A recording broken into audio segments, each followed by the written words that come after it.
All right, thank you all. I'm going to do a little bit of background on the working space this, and then Lauren will take kind of the more interesting technical side. Okay, so what we're talking about here in the United States, and even specifically to UNT, everyone handles the output of graduate research a little bit differently. In the US, electronic theses and dissertation, ETDs are a common form for both the master's and doctoral level. Theses are at the master's level, dissertations are at the doctoral level.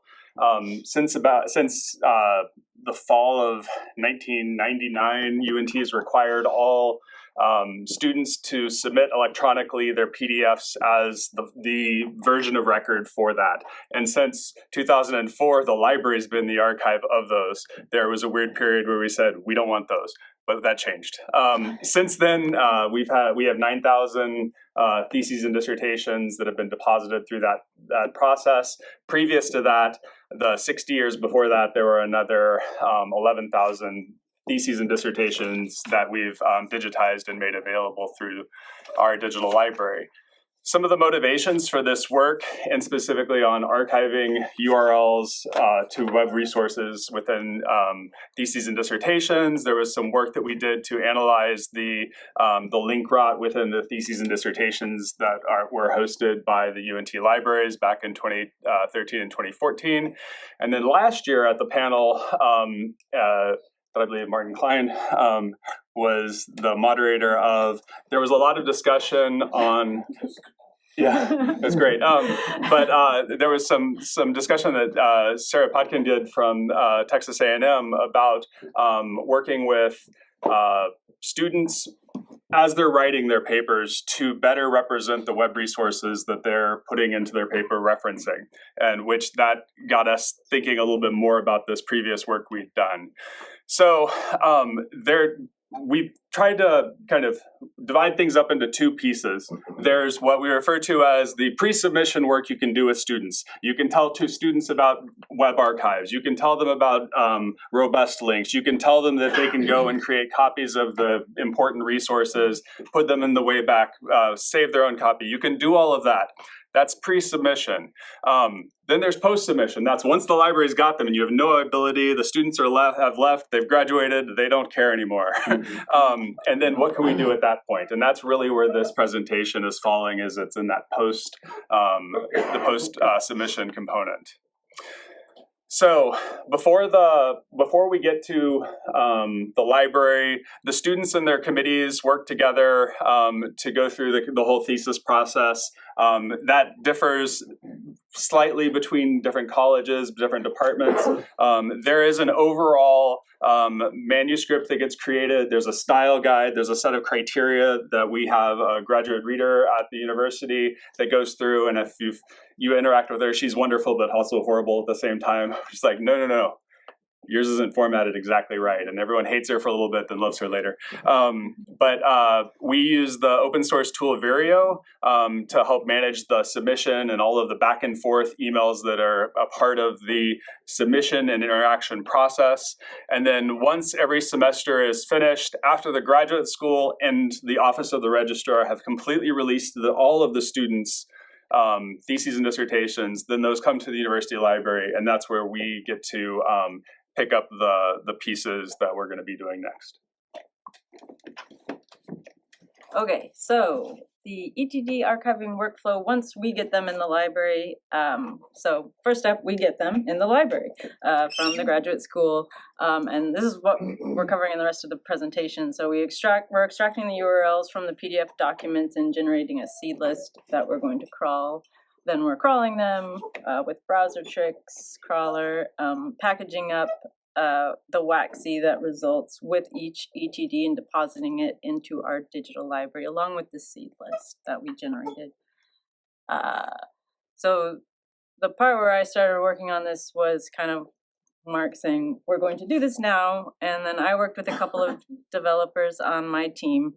We had kind of like a mini hackathon thing where we got to play with a bunch of tools that convert PDF to text or plain text or HTML, or would directly extract URLs from PDFs, because there are tools that exist for that. Some of the tools we used are listed there.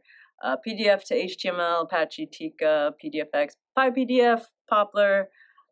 We also tried out, again, Heritrix's extractor PDF, which was getting very few URLs at the time, mainly just the ones that were hyperlinked, which for whatever reason is not very common. And then just as an acknowledgement that Alex Osborne has very recently kind of updated that extractor, and I haven't run it yet, but the code, it looked promising, so I hope to test that soon. We also tried Tika Link Extract, which I noticed was used in Archival PT's citation saver service, and that one actually, the URL extraction and the minimal comparisons that I did was pretty similar to what we ended up writing, but we had some problems with some of our PDFs failing, with an exception being thrown. I think it was in the text extraction itself, but overall tools work well for most of the URLs. There are always some edge cases. Didn't find anything perfect. If you know something perfect that will do this for us, please let me know. Ours is not perfect, what we're going to cover. Some of the issues are, the main issues with these are URLs that run over multiple lines of text aren't completely parsed, or there are dashes that get inserted or removed from URLs. So we developed this ETD to URLs thing. It's on GitHub. Please, you're welcome to check it out and try it. We welcome issues and PRs, and we'll address them. We use the Poplar library to convert a PDF to text. I just like that one, and it has a nice Python wrapper. We're using regular expressions to find the URLs. And if you haven't tried this, it sounds like it's so easy to extract URLs from a PDF. Why not? We extract URLs from things all the time. The problems come in with, like I said, URLs running over multiple lines or multiple pages, and sometimes multiple pages, depending on what you're using to extract, you'll end up with a page number in the middle of your URL.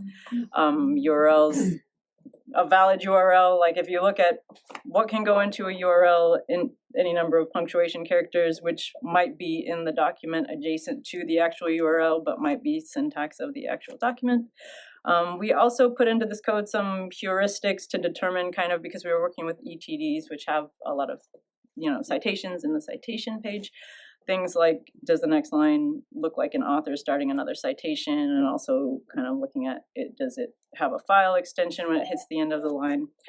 We also convert non-URL DOI references to URL. So if the student was citing works as DOI, but not the https://DOI version, we converted that so we could include it in our seed list.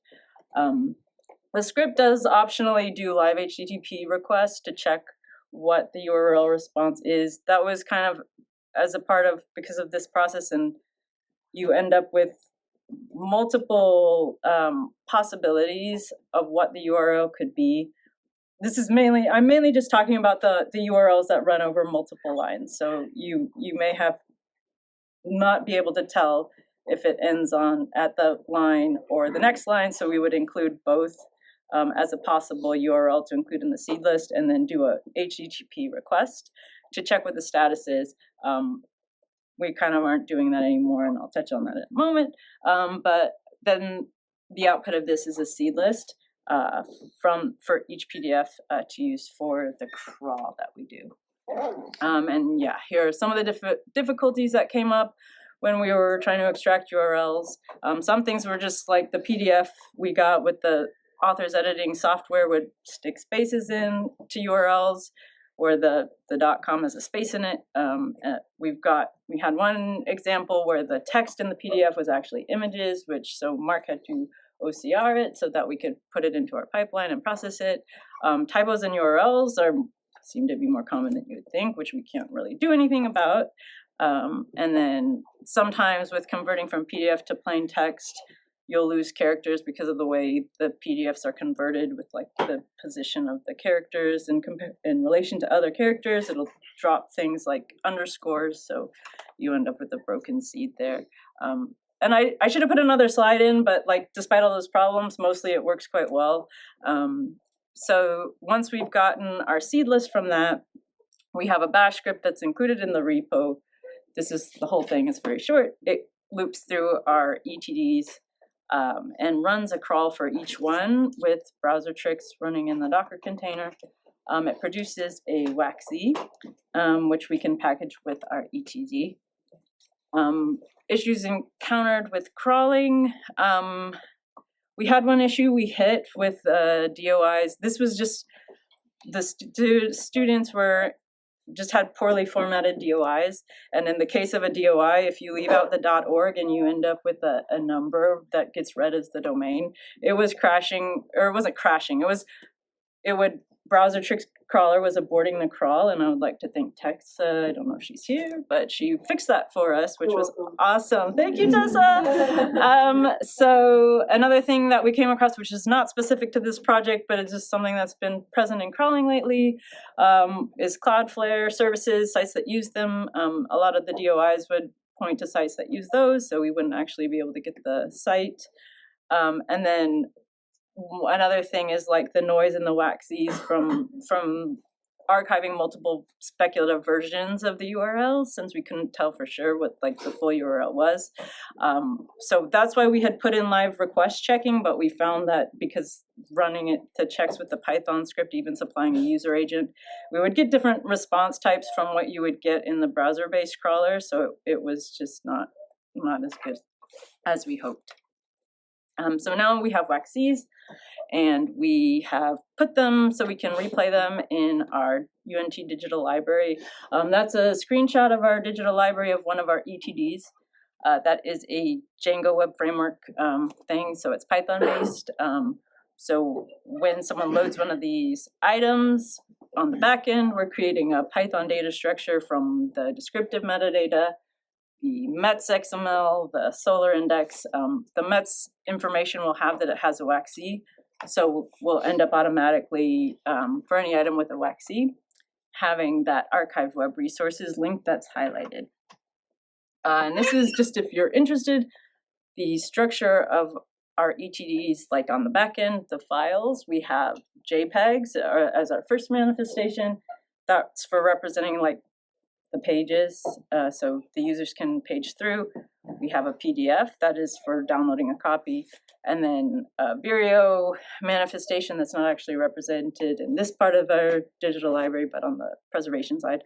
And then the WACZ is the new part with the seed list and the actual WACZ.